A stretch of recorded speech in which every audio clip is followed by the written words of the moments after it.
Bofetón político contra Gabriel Boric, presidente de Chile. El Congreso Nacional ha rechazado mayoritariamente su proyecto de reforma tributaria por el que pretendía multiplicar los impuestos que recaían sobre la inversión en el país. ¿Cuáles serán a partir de ahora las consecuencias políticas y económicas de todo ello para Chile? Veámoslo.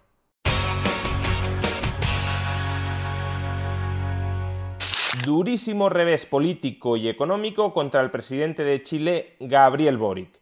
El que podríamos considerar el principal proyecto político de su mandato, la reforma tributaria, ha sido rechazado por el Congreso.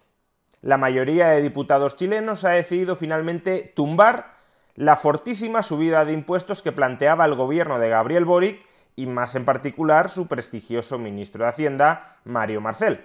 El proyecto fiscal de Boric pretendía crear un impuesto sobre la riqueza en Chile, pretendía incrementar el impuesto sobre las rentas del capital del 10 al 22%, pretendía crear un nuevo impuesto del 1,8% sobre los beneficios retenidos por empresas que perciban la mayor parte de sus ingresos de rentas pasivas y pretendía también subir el tipo marginal máximo del IRPF, de la renta de las personas físicas, hasta el 43%. Con todo ello y algunos otros impuestos, se pretendía incrementar la recaudación de Chile en alrededor de 4 puntos de PIB anuales.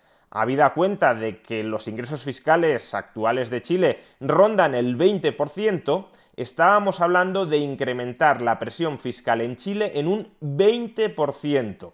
Y ese exagerado incremento en un 20% de la presión fiscal en Chile iba a proceder en su práctica totalidad de la inversión. Los impuestos que hemos mencionado antes son impuestos que atacan el ahorro y la inversión y por tanto la acumulación de capital. Impuesto sobre la riqueza, es decir, un impuesto sobre el capital acumulado dentro de Chile, impuesto sobre las rentas del capital, es decir, impuesto sobre los réditos de la inversión en Chile, impuesto sobre las ganancias retenidas por parte de empresas que perciban la mayor parte de sus ingresos de rentas del capital, es decir, nuevamente gravamen sobre los réditos del capital, en este caso retenidos dentro de una sociedad jurídica, y por último, incremento del tipo marginal máximo en el IRPF, que no deja de ser un impuesto al trabajo cualificado, es decir, al capital humano, a la formación. Por tanto, esta reforma tributaria atacaba casi cualquier forma de acumulación de capital. Atacaba la acumulación de capital productivo, atacaba la acumulación de capital financiero y atacaba la acumulación de capital formativo o humano. De ahí que la mayoría de diputados de Chile hayan rechazado este proyecto de reforma fiscal.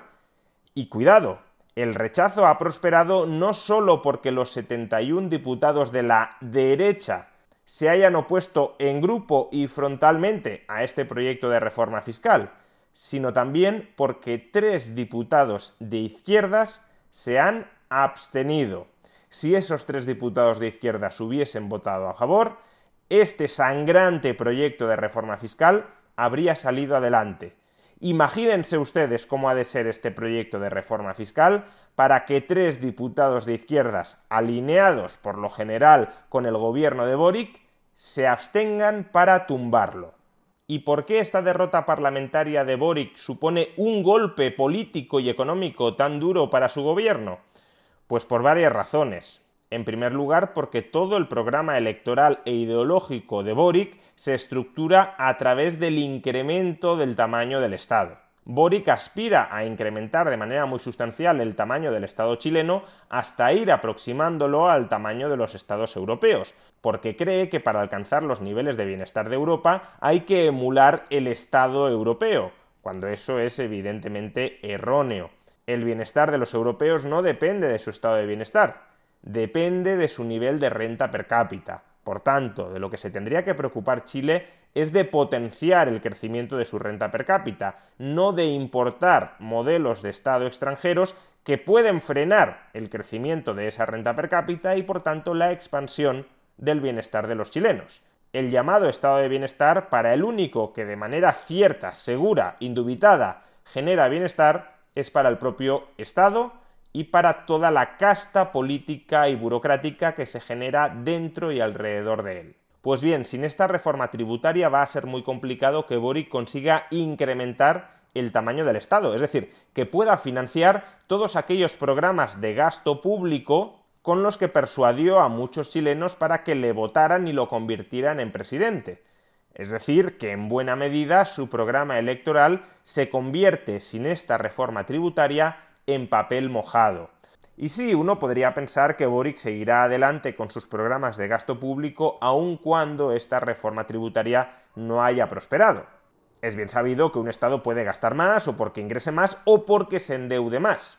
Y por tanto Boric seguiría teniendo la alternativa de emitir mucha más deuda, de incurrir en déficit público para financiar su expansión del Estado chileno. Sin embargo, este último extremo tiene sus límites. El actual ministro de Hacienda, Mario Marcel, que a su vez es exgobernador del Banco Central de Chile, no es demasiado partidario de abusar del endeudamiento público y más en un entorno inflacionista como el actual. Mario Marcel sabe perfectamente que cebar el déficit público solo contribuirá a cebar la inflación y que ello hará necesario que el Banco Central de Chile suba todavía más los tipos de interés, ralentizando aún más el crecimiento económico dentro de Chile. Justamente la inflación se está empezando a moderar en Chile porque durante los últimos meses el gobierno chileno y el Banco Central chileno han remado en una misma dirección. Han remado en la dirección de una política fiscal contractiva y de una política monetaria contractiva. Chile cerró 2022 con superávit público a pesar de que había cerrado 2021 con déficit público. Por tanto, el margen que va a admitir Mario Marcel para incrementar el gasto público de manera muy sustancial sin aumento de la recaudación a través de su reforma tributaria va a ser escaso. Y de hecho, el propio Boric ha condicionado la ejecución de muchos de sus programas de gasto público a que esta reforma tributaria salga adelante. Por ejemplo, en sus primeras declaraciones tras conocer el rechazo del Congreso a su proyecto de reforma tributaria, él mismo ha enfatizado que sin reforma tributaria no hay reforma de las pensiones, no hay reforma de la sanidad o no hay reforma del sistema de dependencia. Y vamos a encontrar el camino para habilitar un debate serio en el Parlamento y así la reforma tributaria que Chile necesita pueda ser realidad, que es a su vez la que permitirá que sea realidad la reforma de pensiones, que más de 10 años lleva esperando en el Parlamento, y la reforma de salud. También los inicios del Sistema Nacional de Cuidado. Pero bueno, uno podría pensar que este bofetón parlamentario contra la reforma tributaria de Gabriel Boric y por tanto contra Gabriel Boric y su ministro de Hacienda, Mario Marcel, tampoco tiene tanta importancia porque lo único que necesita hacer Gabriel Boric es volver a someter a votación en el Congreso este proyecto de reforma tributaria.